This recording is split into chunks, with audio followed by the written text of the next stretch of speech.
Just say good morning.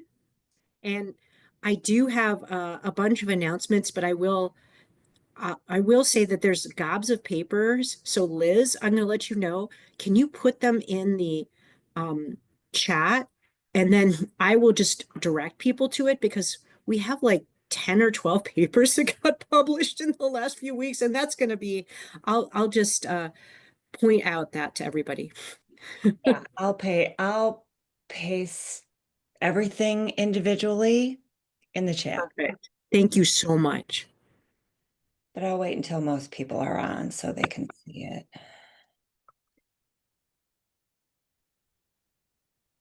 Exactly. Susie, are there other announcements beyond the publications?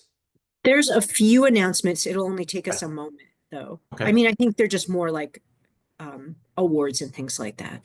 I think one, two, three. I think it should only take me a few minutes tops. Okay. Well, maybe we give one more minute, then we'll go ahead and start, okay? Sure. Yeah, I noticed, Mike, that normally we don't have our full contingent till about 5 after. So however you want to you know, deal with that. But I will start my announcements at 9:02 and then we'll go from there. And good morning to everyone who is here. Thank you. I know this time of year, with all the vacations and everything, it's you know, challenging, but we are recording this. So for all the people who aren't here as well, just to let everyone know who's presenting, it will be available and we can send that out to everyone as soon as we have that together. So that's great. And I see a few more people jumping on. Good morning. All right, it's 9:02. I'm going to jump in with the announcements. And as I was telling Liz, we have a lot of publications, manuscripts that were published. She's going to put them in the chat. I'm going to say congratulations to everyone. For sake of time, I'm not going to call each one individually, but they are equally as important as if we had fewer. So congratulations on all of those. But I'm just going to remind everyone this is our last research meeting until September. So enjoy your August pause. I'm going to remind everybody that our SOTA, our State of Department address, is on Wednesday, September 10th at Weber's Inn. And that information got sent out on SharePoint. But if you need a link to it, please let Blythe Biber know so she can give that to you. I also want to call out Dr. Lori Buis. She was amongst an author on a paper that was nominated for the Diane Forsyth Award from the American Medical Information Association's People and Organization Issues Working Group. And this prestigious award has been in existence since 1998 and is given to one paper per year. And it exemplifies the high quality scholarship at the social science informatic intersection. And the paper was Human Technology Intermediation to Reduce Cognitive Load, Understanding Healthcare Staff Members' Practices to Facilitate Telehealth Access in a Federally Qualified Health Center Patient Population. So congratulations to Lori for that award. Another award that went out for Outstanding Mentor went to Dr. Tammy Chang for working with student researchers Alyssa Tisch and Carson Downer, and they received Blue Ribbon Awards. And Tammy, Dr. Chang, received the Outstanding Mentor at the recent College of Literature, Science, and the Arts Undergraduate Research Opportunity Program Annual Symposium. And their project utilized the My Voice data. So congratulations to both Tammy Chang and to her two students. And then the last one to get to call out is U of M Center for Disability Health and Wellness, which of course, many of you are right here on the call. You're calling for abstracts for your 6th annual Disability Health Research Symposium on Friday, October the 24th. And that will be via Zoom. And you can submit abstracts. We'll have Liz put a link for that. And questions can be sent to India Foy, who is the managing director. So that sounds great. All right. Is there anything that we should know about? Please put it in the chat in terms of grants. As I said, always puppies, kittens, babies, all that good stuff. So, and we can call it out Just to you. Yeah, there's one award I do know of. So Dr. Tyler James was recognized at the Charge conference. So Tyler, I don't know if you want to maybe just briefly give us an update about your award. I know he was recognized for his research involvement with Charge syndrome. Yeah, thank you so much, Dr. McKee. Yes, this was literally just on Saturday. I Congrats. received a service recognition award from the Charge Syndrome Foundation at the 16th International Charge Syndrome Conference for service to the organization and to working with families with Charge syndrome and promotion of research in Charge, which was actually quite a surprise because I had no idea that I was even being considered for that. So felt really good. Congratulations. That is wonderful and hot off the press. So thank you. I will also say I got in the messages from Melissa, if you want to unmute yourself, about a grant that Dr. Tim Gooderman, and she received a grant from Midas to study AI and mixed methods, AI meaning artificial intelligence. I know it can stand for other things, so including comparing human analysis to AI analysis of qualitative data. So congratulations. That is wonderful. Oh, if I may, just one more. Last week, I hadn't had the chance to send this to Liz because of my travel, but this is relevant with the MDisability interns. Mohammed Othman, who was a MDisability intern last year, was first author on a publication that has been accepted now to the American Journal of Medical Genetics Part A, which is looking at an NIH funding analysis of Charge syndrome related projects. And so that's also hot off the presses. Wow. Congratulations. And it's lovely to see MDisability continuing to see the people they've mentored achieve so well. So that's amazing. Thank you. All right. Thank you, everyone. Look at the chats for all the other things as we go along. And I'm handing it over to Dr. Mike McKee and to Dawn to introduce our MDisability interns. Looking forward to your presentations. Thank you, Dr. Sick. All right, well, welcome everybody. I know many of you guys are probably away, and so I appreciate everybody showing up today. So I'm delighted to now turn it over to our three interns. So this MDisability cohort is actually our seventh. So it's amazing that we have continued for the last 7 years to support this pipeline program. And really, it's just been a phenomenal success in getting many of these individuals going to medical school, graduate school, and now are just creating their own pipeline programs at their respective institutions. So again, kudos to all the awards, publications. I see a lot of it in the chat. So it's great to see all the productivity that everybody's doing. So I'm going to just very briefly introduce, we have three interns that will be sharing their work that they have done over the last several weeks.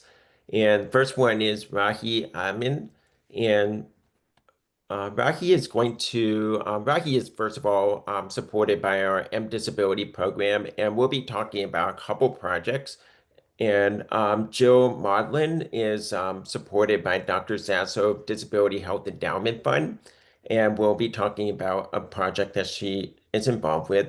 And then Maria Velat is supported by the Dr. Olufemi Okalami MD Fund. And so we are really delighted to have these additional funds to support the interns, and then they will be culminating with the group project at the very end.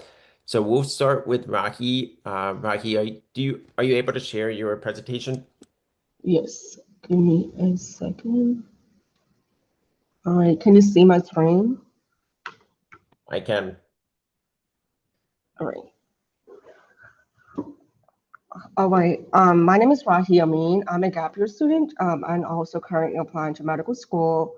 I graduated from Wofford College is down in South Carolina a year ago. I have hearing loss myself. I wear bilateral hearing aids. So for this summer, I was working with Dr. McKee with signing deaf pregnant women healthcare experience in a narrative review, and also Dr. Mahmoudi with discussion writing in a traumatic spinal cord injury and Alzheimer related dementia research. I just want to go over the agenda for today. So I will be talking about the narrative review, then discussion writing, and then finally ending it with future steps. So the first would be narrative review. Before I start, I do want to define what DHH even means. What is uppercase deaf? What is lowercase deaf? So uppercase deaf will be individuals who use primary use sign language, such as ASL, to communicate and view deafness through social, linguistic, and cultural lenses, and strongly value deaf culture and community. And lowercase d, or hard of hearing, are individuals who primarily use spoken language to communicate and often perceive deafness as a disability and tend to identify more closely with the hearing loss. So we'll be focusing more on DHH or deaf and hard of hearing women, but I do want to acknowledge that it's not just women who get pregnant, but for simple case, we're just going to focus on women. So there are negative and positive experiences that deaf and hard of hearing women experience, and negative experiences are often caused by barriers such as choosing healthcare providers that do not perpetuate ableism, as you can see on the image on the right. And there's often inconsistent communication access and also difficulty assessing health information. However, on the other end, positive experience can be caused by facilitators, such as proper access to certified ASL interpreters and also strong self-advocacy skills. So what are some known healthcare outcomes for DHH women? They tend to have higher risk of chronic medical conditions and pregnancy complications, such as pre-existing and gestational diabetes. And then some higher adverse birth outcomes will be preterm birth or low and very low birth rate, and also very low ABAR scores. So what is narrative review and why we chose it?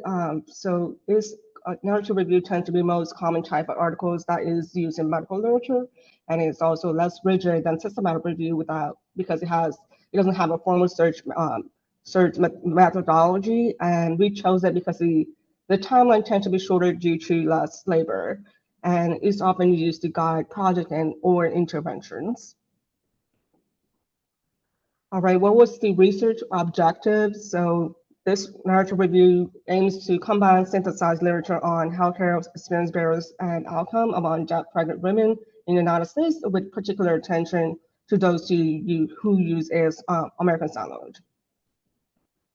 So what were some key terms? So I'm going to read out some. So I used deaf pregnant women, deaf maternal health, deafness and prenatal care, but overall anything related to deafness, hearing loss, pregnancy-related terms, and also American Sign Language or Sign Language.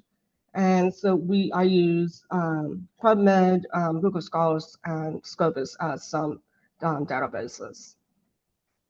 So what was my screening methodology?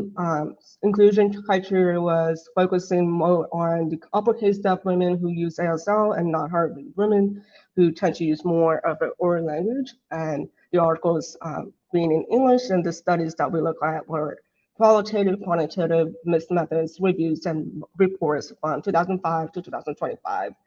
And exclusion criteria was just non-ASL using deaf women, and also anything that is not related to pregnancy. So what is my progress so far? I've finished preliminary literature search across databases. I found about 20 articles, and I'm currently in process of primary screening by reading or skimming abstract and titles and methods sections. And if you want to learn more, there was a recent webinar done by Dr. McKee and Dr. Earhart. I have a QR code on this slide. I think you will be provided copies of my presentation as well if you want to use this QR code to just learn a little bit more about what is going on in this area. I will now move on to discussion writing with this traumatic spinal cord injury and Alzheimer-related dementia research. Excuse me. All right, so what is traumatic spinal cord injury? It's usually caused by motor accidents, falls, and other physical trauma, such as physical violence or sports-related injuries, and usually it results in exacerbation of certain biological mechanism due to neurological damage that elevate the risk of Alzheimer's disease and related dementia. And so what is that? And Alzheimer and related dementia, or ADRD, is an umbrella term for incapacitating condition that damage memory, decision making, executive functioning, which often primarily diagnosed in older adults.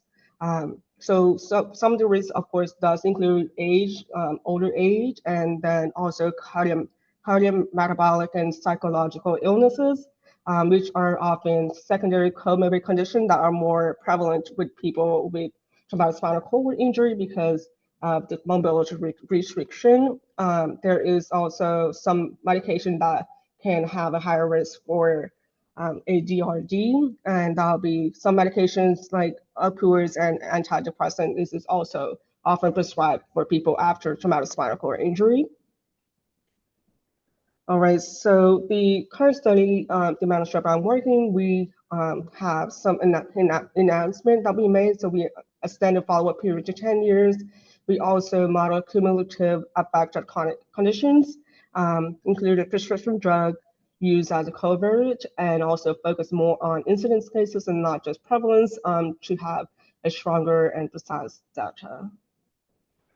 What is my progress with this project is I'm in process of just reading the article literature that's out done by Dr. Mahmoud's lab, but also other research that is done in the past 3 years as well. So I'm using Zotero built-in annotation tool and highlighting and taking notes to keep track of key findings and also just organizing all of it.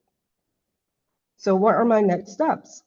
So I have around 2.5 weeks left for MDisability internship, where I aim to finish an outline discussion writing for the traumatic spinal cord injury and Alzheimer related dementia. And like I said, kind of familiarizing myself with the research from past 3 years. I would also continue to work on narrative review on signing up program women's health. So I would try identify key themes emerging, begin secondary screening, finalize articles selection, and also synthesize common barriers and differences. So what will I do after the internship? Like I said, I'm a gap year student, so I work and I also have service experiences. I'm an outreach coach. I will bring the experience that I have learned from this internship back to my work as outreach coordinator and mobile hearing screener with a state-based nonprofit for deaf and hard of hearing children. I'm also a resident ambassador for a health equity coalition that plans county-wide community health needs assessment and community health improvement plan to create a small-scale service project to focus on accessibility and just using these experiences and tools and framework I learned to better advocate for disability community back home. So I just want to quickly say thank you to everyone that I've worked with and have supported me throughout the summer. That will be Dr. McKee, Dr. Uri, Maya, Dr. Mahmoudi, and John, and all the MDisability faculty, also the interns, Joe and Maria.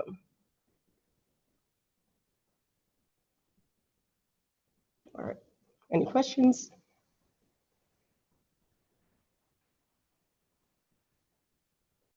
Thank you so much, Rahee. Let's just pause. I'm going to check the chat to see if there's any questions.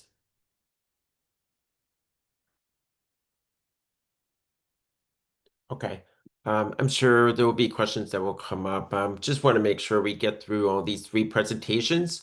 So the next one is going to be Joe Maudlin. So this is a video recording, given that Joe just has started, I think this week, or actually, started this week for medical school. So Dawn, can you turn on the video? Yes, I need Rahee to stop sharing, please. Sorry. Thank you.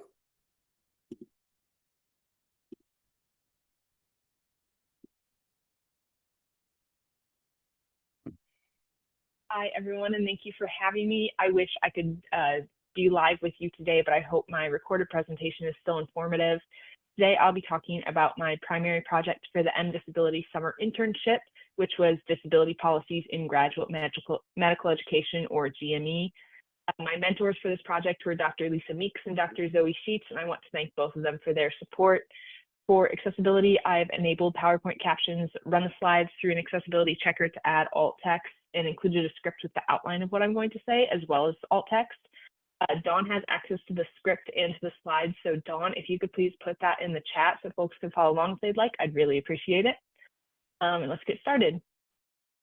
I wanted to do a bit of an introduction. My name is Jill Maudlin, and I was one of the 2025 MDisability interns. I'm a future disabled doctor myself. I'm an ambulatory wheelchair user, although I used to use a mobility scooter as pictured in the photo. I just graduated from college in May, and I'm a huge Notre Dame fan, so I am in some hostile territory here. The reason I can't be with you live today is because I'm starting medical school, and it's currently my orientation week. Michigan can't get rid of me, so I'll be here at least the next 4 years. My specialty interests are in emergency medicine and OBGYN, and my research interests include pretty much everything about disability health, but particularly the Doctors with Disabilities initiative in building a pipeline of disabled practitioners. So why do disability policies in residency programs matter? First, there's been a really large % increase in medical students registered with their accessibility office. In 2016, Dr. Meeks found that only 2.7% of medical students received accommodations. In 2019, with a comparative study, that number increased to 4.6%. It almost doubled in 3 years, and it's likely even higher now. These medical students will go on to become residents, and they will likely need accommodations as residents too. Second, the lack of a clear disability policy is a barrier to receiving accommodations. Karina Pereira Lima in 2023 found that the second most common reason that residents didn't seek accommodations was the lack of a clear institutional policy. The most common reason, of course, was fear of stigma and bias. That fear takes years and years to rectify because we have to change societal attitudes about disability. However, the lack of a clear institutional policy should be far easier to change and will still have a major impact. Third, accommodating doctors with disabilities makes them safer doctors. In 2021, Dr. Meeks studied the differences in medical errors between non-disabled residents, disabled residents who have had their access needs met either through accommodations or through not needing accommodations at all, and disabled residents whose access needs are not met. He found that disabled residents with unmet access needs made more medical errors. However, there was no difference in medical errors between non-disabled doctors and disabled doctors who had their access needs met. So accommodations make for safer doctors, which makes for safer patients. This current study is based on a 2019 study from Dr. Meeks that also looked at residency policies in G&E. The Accreditation Council for Graduate Medical Education, or ACG&E, came out with new requirements for residency programs to have a policy for residents with disabilities. The American Association of Medical Colleges, or AAMC, released guidelines around the same time with best practices for that policy, including making a statement that explicitly values residents with disabilities to reduce the stigma, having a process that does not include disclosing to a direct supervisor or colleague, and including disability and non-discrimination statements.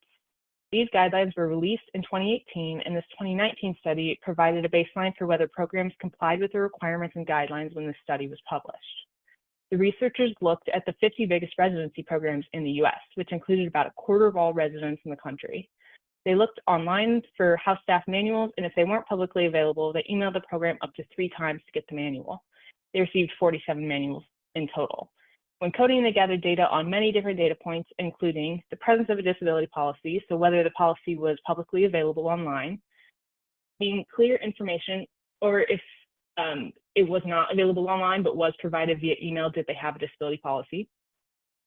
Whether they had clear information about disclosure, which they defined as having information in the policy that went beyond just an initial contact person, which is different from the current study, and I'll get more into that in a moment. Did the disability policy have any encouraging language? So we encourage residents to request accommodations. They defined encouraging language as anything moving beyond legal language, which we also changed a bit in the study, and I'll get into that too. Did they have a confidentiality statement about the resident's medical documents? Was there any statement guaranteeing confidentiality or privacy of the medical documents used in the accommodations process? And who was the main contact person for disclosing your disability? Was it an HR representative, your program director, multiple people? We added a bit more specificity in our current study for that point as well. And was there a non-discrimination statement that included disability? And was that anywhere in the house staff manual or associated with the program at all? So for our current study, we wanted to keep a lot of the methodology similar enough where the data analysis could give us a direct comparison to the 2019 results. This study is taking place 7 years after the AAMC report and 6 years after the initial study.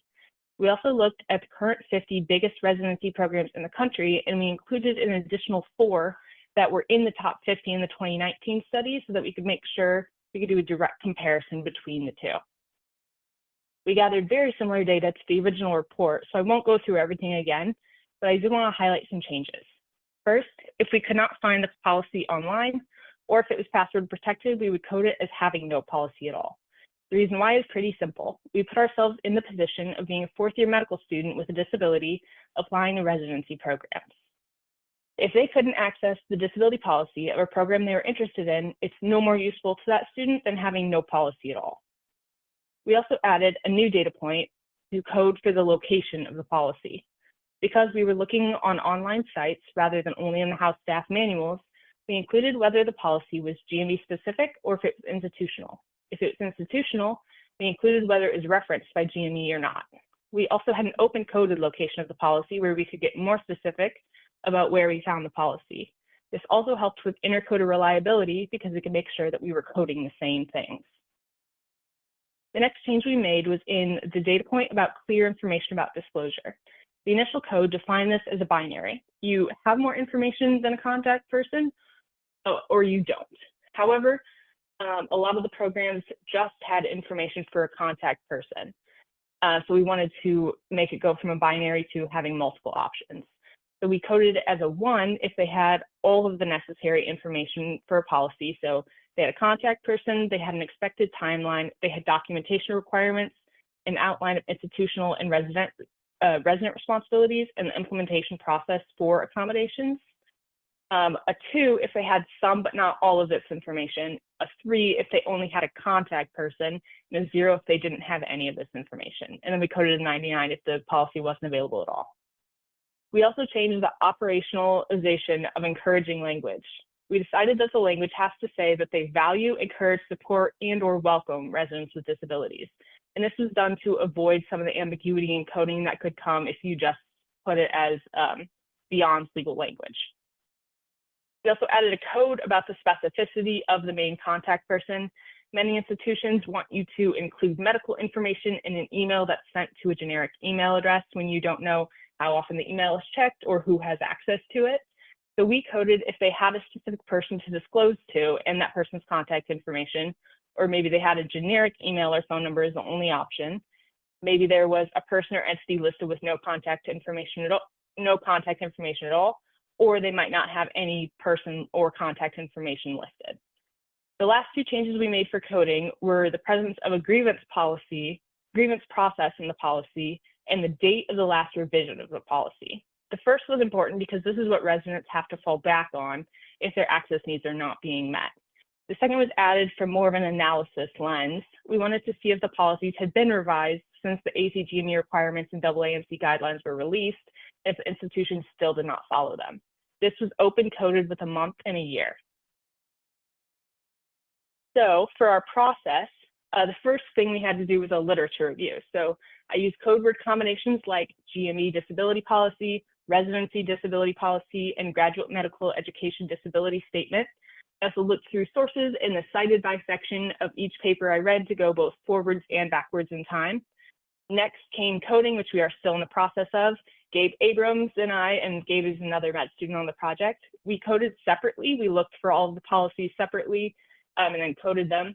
And we have been meeting with Dr. Sheets periodically to work through any discrepancies in our coding and make sure we still have the intercode reliability.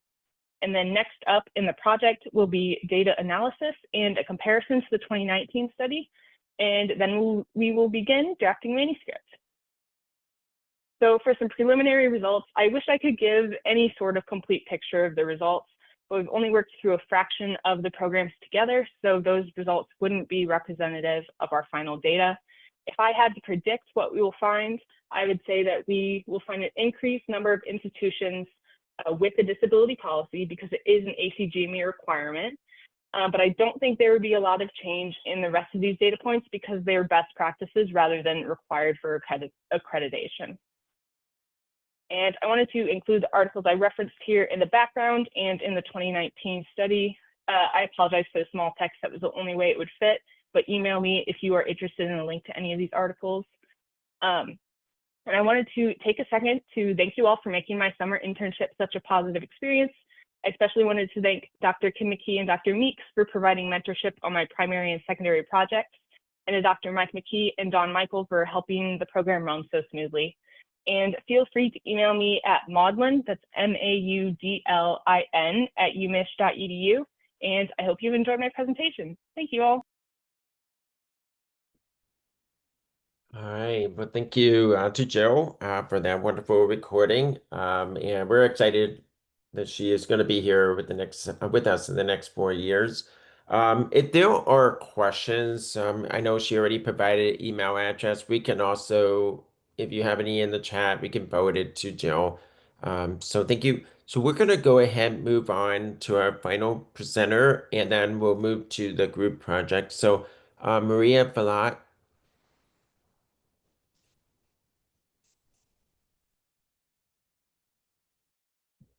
Hello, everyone. Okay. Can everybody see my screen? We can. Yes. Okay. So hello, my name is Maria Velat. I am an MDisability intern. I'm also currently a student at the University of Michigan, going into my senior year studying kinesiology. I am also an adaptive student athlete on the wheelchair tennis and wheelchair track team, and I'm a wheelchair user myself. And I'm planning to either pursue a PhD in kinesiology or a doctorate in physical therapy following my senior year. And today I'll be presenting on the health information seeking experiences among people with disabilities. And I would just like to thank my main mentor in this project, Dr. Tyler James. So first, before I start off with my presentation, I would like to start with some terms that are necessary to know. So PWD stands for person with disability, B/LV stands for a person with a visual impairment, DHH stands for people who are deaf or hard of hearing, and HINTS is the abbreviation for the Health Information National Trend Survey, which is our data source for this study and is conducted yearly by the National Cancer Institute. And the aims and objectives of this study and of this presentation are to describe the health information seeking experiences of people with disabilities, to explain disparities in access to information, how that leads to worse health outcomes, and to identify the gaps in data representing people with disabilities in the United States. Some background information is that 1 in 4 people in the United States report having disability, and yet even though having disability is so common, people with disabilities still face many health inequities, particularly discrimination in the healthcare system, increased comorbidities, and lower life expectancy. And even as access to healthcare grows worldwide, people with disabilities still have less access to that health system, even though they are more likely to interact with it. And the inequity problem is exacerbated by a continuing lack of communication and access to health information. And another factor in this inequity problem is that people with disabilities also have less access to technology and lower health literacy that can contribute to the information gap that exists. And having this information gap means that health issues are not communicated to people with disabilities, and then they are not able to understand or know about their own health complications. And this leads to, again, those increased comorbidities and health inequities. And important for this study is we look at how people with disabilities access information, and that can differ based on disability type. So although people with disabilities all experience inequities, the manifestation of those inequities may differ based on the type of disability. For example, someone who is blind or low vision may need information communicated differently via a screen reader versus somebody who is deaf or hard of hearing may prefer to communicate via ASL.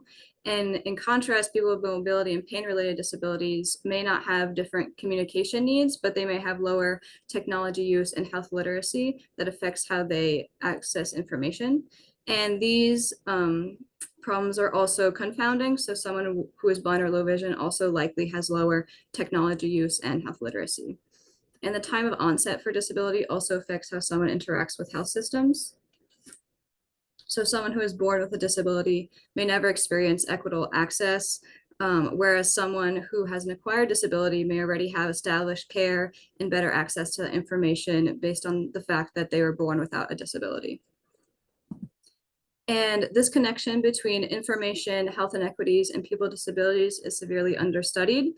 There are some existing research studies that look up barriers to communication, literacy, access to services, and engagement with those services, whereas new research is needed to look at the actual experiences of people with disabilities seeking information, so such as their trust in communication, how much effort they have in finding that information, and also how to lessen the information gap for people with disabilities in the healthcare system.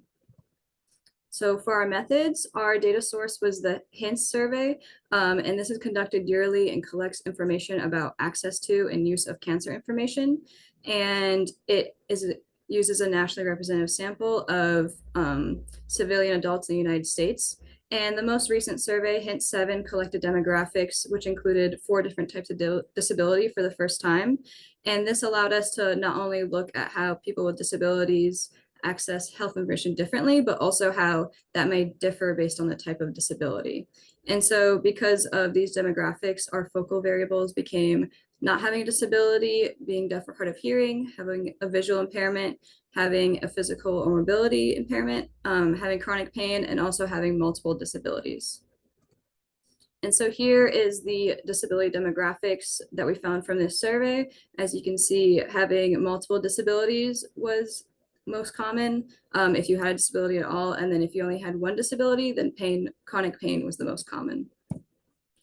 And to look at those information seeking experiences, we looked at one specific question that asked if people looked for information about cancer, and then if they did look for information, then what were their experiences? And so our outcome variables became effort, frustration, concerns and quality of information, and how difficult that information was to understand. And later models also included that initial question that asked if they sought information in the first place. And so here you can see an example of that question that would be in the HINTS survey, asking if they saw information, and then if they did, how they experienced seeking that information. And these questions we chose addressed both the experience of seeking that information and then the result of having that information. So if they had a lot of frustration finding that information, and then once they did, if they were still concerned about the quality or found it hard to understand. And these questions were asked on a non-neutral scale, so participants could only agree or disagree. And this is an example of a directed acyclic graph that we use to assess what the covariates would be. So in red, you can see that cancer history and age would be affecting both disability status and the effort frustration for info. So those 2 variables became our covariates that we controlled for in this analysis. So we used logistic regression, accounting for the survey weights, to model the relation between disability and our outcome variables. And we had 5 models for each outcome variable. Again, that was seeking information, effort, frustration, quality, and understanding. And we also graphed the weighted prevalence of our outcomes for different disability types. So there's one chart that includes all the disability types, and then it's assessing the prevalence of one outcome variable. And this does not include the seeking information outcome that we included in the logistic regression. Here are preliminary results, and I would like to say that this analysis is ongoing. So this is what we have found so far, and we plan to do more statistic analysis later on. So we had 6,609 total respondents who included disability status, and using the survey weights, this represents 250 million people. The average age was 48.9 and 10% had cancer history. And here is an example of some of the demographics we had, such as income. So everything was fairly even up to 99,000, and then above 100,000 was the majority of people. And here is an example of that weighted prevalence chart that we used by disability types. So this looked at the outcome of prevalence among no disability, the 4 types of disability, and then multiple disabilities. And as you can see, due to the large confidence intervals, not a lot of information could be gathered from this bar chart. And as we were making these weighted prevalence charts, we realized that this was a pattern throughout all of the outcomes. And these large confidence intervals, especially for blind or low vision, suggest that there aren't a lot of people with that disability taking this survey. And so there aren't reliable answers that we found. And that is true for both quality and understanding. So after seeing these weighted prevalence charts, that's when we decided to do the logistic regression. And so here is an adjusted model for deaf and hard of hearing only, looking at what, if any, of the 5 outcomes were significant. And as you can see here, the only significant one was seeking information. People who are deaf and hard of hearing were less likely to seek information. And for blind or low vision, there's nothing significant found. And again, that's likely due to the low number of people who took the survey who had this disability, as you can see from the very large confidence intervals. And for mobility, there is no significant differences found. For chronic pain, the only significance found was that they were more concerned about the quality of information that they found. And then for having multiple disabilities, this had the most significant findings. So they had difficulty understanding, were more frustrated in their search, and were less likely to seek that information. So this means that people who were deaf and hard of hearing and had multiple disabilities were less likely to seek that help for information. And then other disabilities like chronic pain weren't less likely to seek information, but had more distrust in the quality. And this is all compared to people without disabilities in the survey. So those are our initial findings, and we plan to look more into that, but our limitations right now is that there was a relatively small number of people with disabilities included, and this, as you can see, impacted the confidence intervals. And missing data methods and complex survey designs make the analysis more complicated due to the weights that make this survey nationally representative. And we did not account for missing data and conducted only complete case analysis. So any surveys with missing data were excluded, and this limited the total number of responses that we could analyze. So some conclusions are that people with disabilities are a health disparities population and should be studied more. There's a lack of research on the experiences and perspectives of people with disabilities when searching for information. And this research is the first to use nationally representative data to assess multiple information barriers among people with disabilities. And I would just like to thank people who helped me with this project and who helped in this internship overall: Dr. James, Dr. O, Dr. McKee, Dawn, and Jill and Rahee. Thank you. Thank you so much, Maria. There is one question in the chat, and I also echo this question too.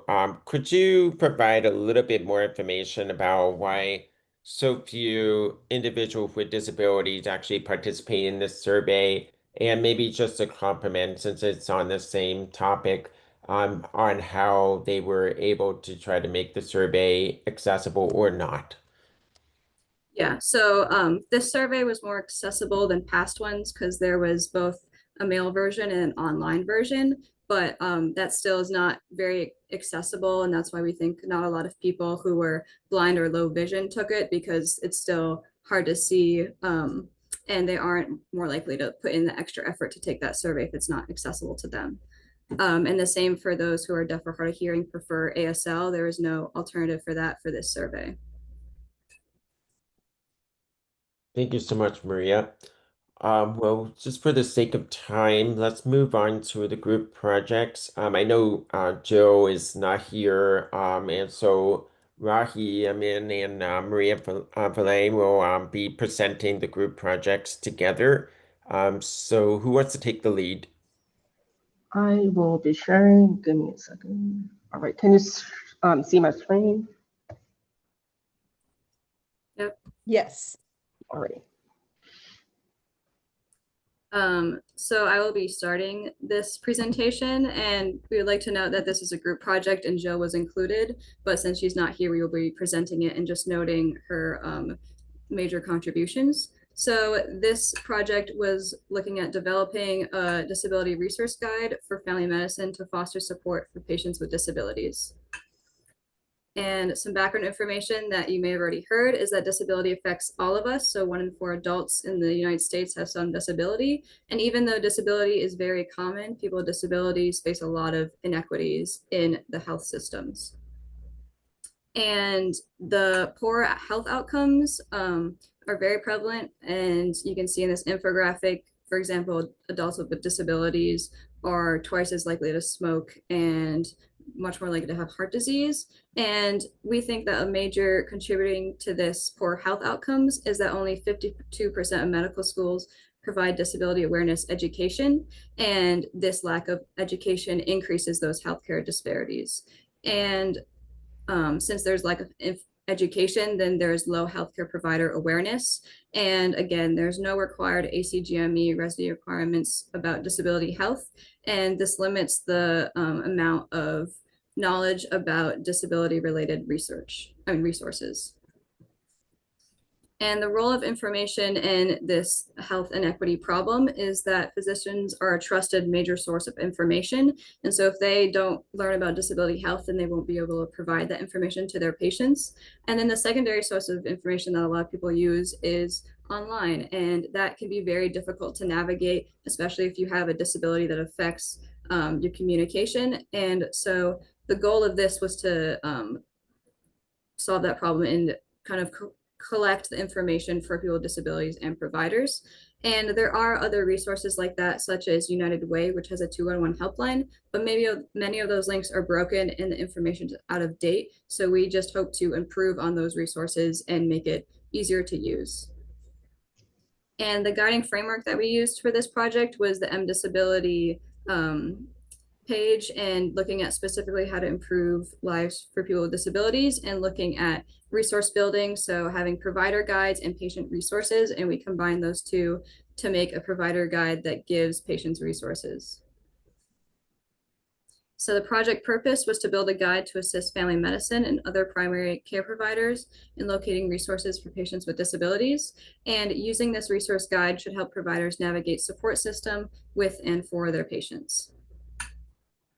All right, so I'll be presenting the methods. So we did an initial search by using Center of Disability Health and Wellness website as a starting point.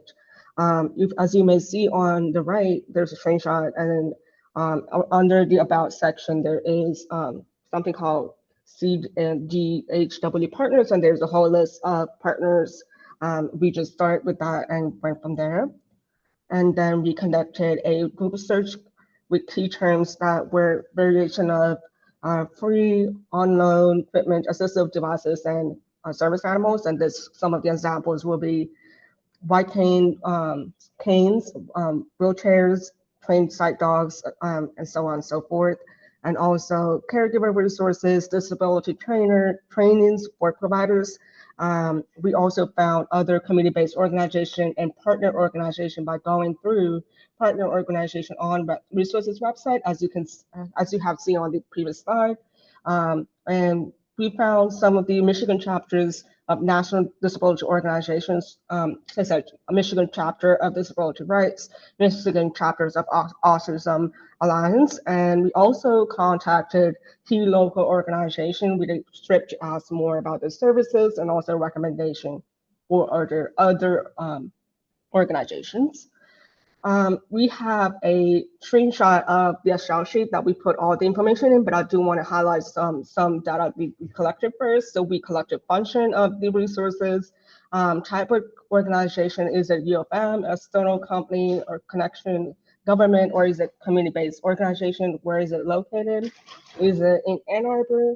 Is it somewhere else? And also contact information and disability cover, and also who's the target audience? Is it the patients, the disabled people themselves, families, students or veterans, etc. Also age, that could be from children, adults, and also seniors. And we collected data on 48 organizations and included 36 in the final guide. So this is a screenshot of the information that we had collected. So I do want to highlight one resource to walk you down this spreadsheet. So there is a Mary Rehab Hospital. As you can see, there's a function. So on the function, there's recreation sports. It's a clinical resource as well. And it provides adaptive sports clinic opportunities, and anyone in the community can do adaptive sports, and they have sports chairs that you can borrow.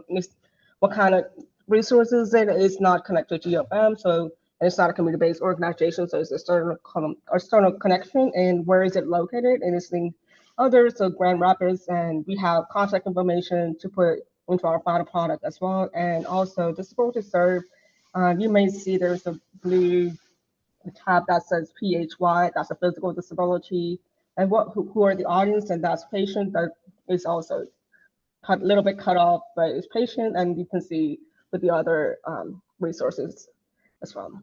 There are different types of tabs as well. And these are just some resources that we found specifically for Southeast Michigan and some national organizations that we wanted to highlight. So what is the resource guide format? So the survey, this is, Jill came up with the idea of creating this survey, and I do want to highlight that. And so the survey has the options on different types of disability, like hearing loss, mental illness, and also different type of resources like financial, housing, etc. And this survey will be accessible via QR code or a link. And this will be hosted on MDisability online site list of linked resources, and every single resource will be also organized in a single PDF file. And this is an example survey.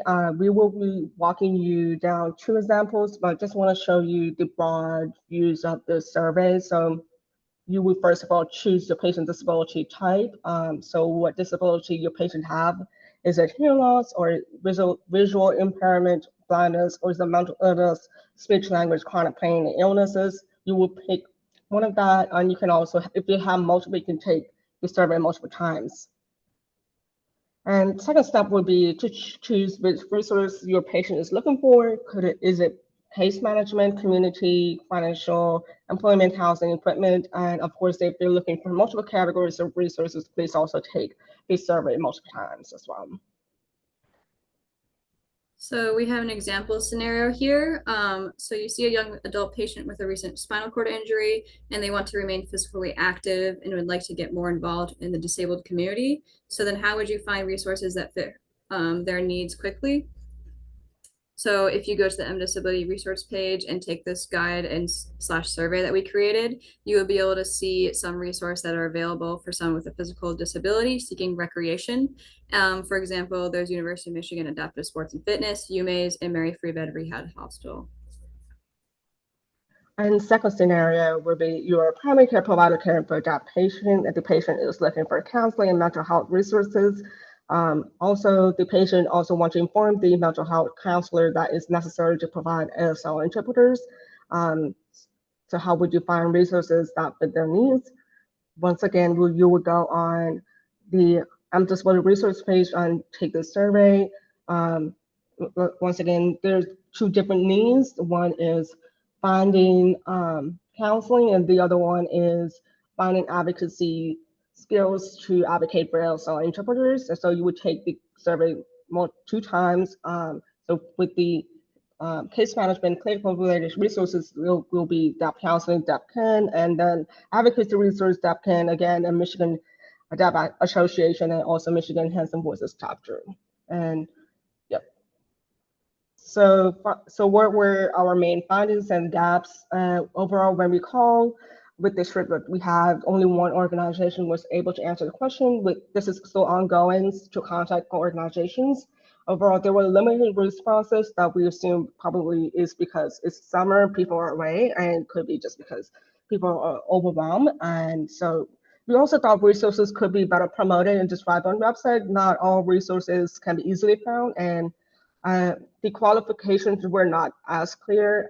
That's like once going back to Maria's presentation, that is important that we make these resources as accessible for different accessible disability as possible. And it was also very difficult to find resources for caregiver burnt out and chronic pain illnesses. And this is very important because if the caregivers are burnt out, they may not able to provide the best quality care for disabled people, but also caregivers themselves have mental health issues as well, and chronic pain and illnesses.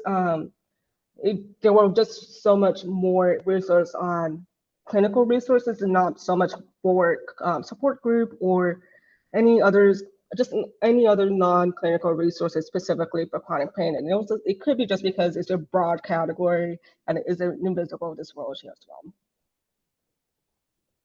So some future steps that we thought could be taken both with our survey and with future research. to use the data to create a roadmap for identifying gaps and resources in the area, and just to have more work on it and try to find more for different disabilities. And then we hope of an ultimate goal of distributing pamphlets with survey QR codes into University of Michigan family medicine and primary care clinics to make the survey more accessible, and to also highlight resources that are underutilized and don't have capacity, so that people who are looking for those resources actually know where they are and can use them.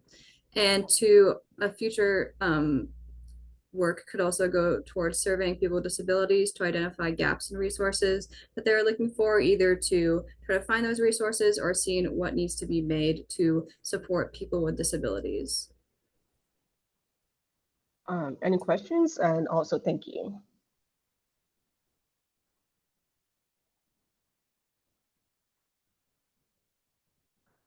Thank you, Rahee and Maria, for the wonderful presentation. And there is one question, more of a comment.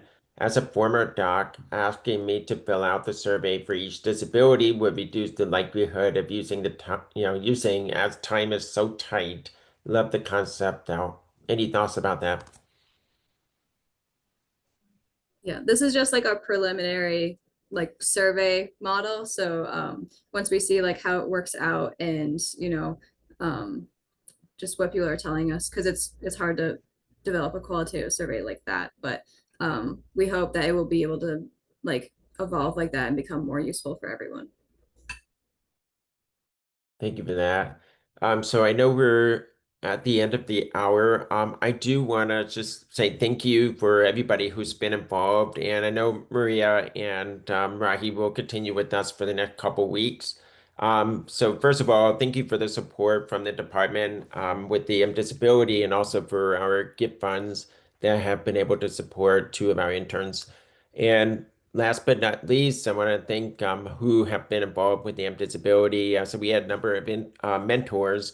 So Dr. Kim McKee, Dr. Lisa Meeks, Dr. Tyler James, Dr. Mahmoudi, and Dr. Verami Okalami. So thank you for your mentorship for the interns. And then thank you, Dawn, for your efforts and just coordinating and managing the intern schedule and also the various activities just to pull it together. So thank you everybody for attending today.